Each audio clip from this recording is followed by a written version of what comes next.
Hey, what up everybody? This is iZonk. Thanks for tuning in for another video.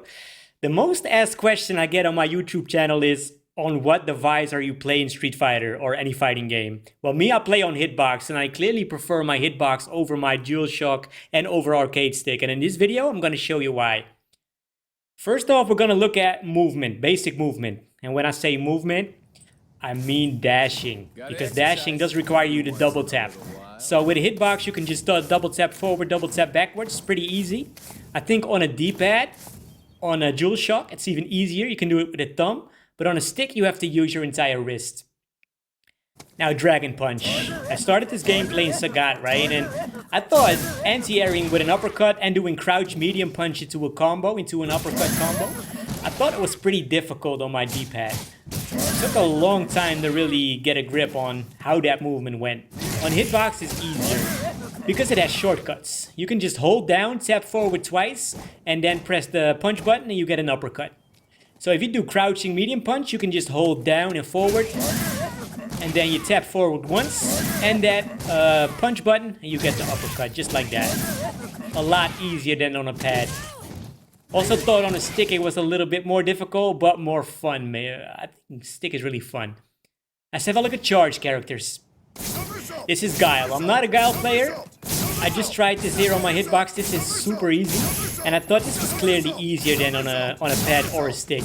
And that is because on Hitbox you can hold multiple directions. So as soon as the move comes out, you're already charging on the first possible frame for the next move. So I think this is the first time that a Hitbox actually scientifically is better than the other controllers.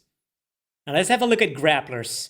Before I did this video, I thought stick was the best way for a grappler, and I do think it is the best way and the most fun way, but look at me go with mid Zangief. I never did this on a Hitbox. It's just so easy. Just look at the inputs on the left. You can get him over and over without mistake. So after trying, I also gave Hitbox 5 stars for this one. It's definitely a lot easier than on a D-pad in my opinion. Now for me the most important thing as a Cody player is negative edge, right? Holding Zonk, holding EX-Zonk. I think this is nearly impossible to do on a DualShock. I think it's very hard to start holding buttons, switching your fingers when you have such a small device. So I think a stick here is probably slightly better than Hitbox, because I think fireball motions on a stick are easier and Cody doesn't have a DP.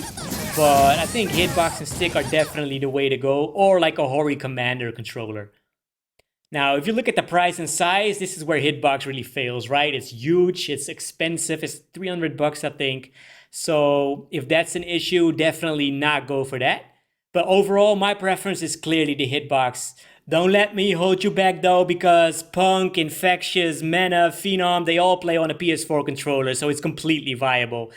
Hey, if you like this video, hit it with a thumbs up, subscribe to the channel, and I'll talk to you on the next one, alright? Peace.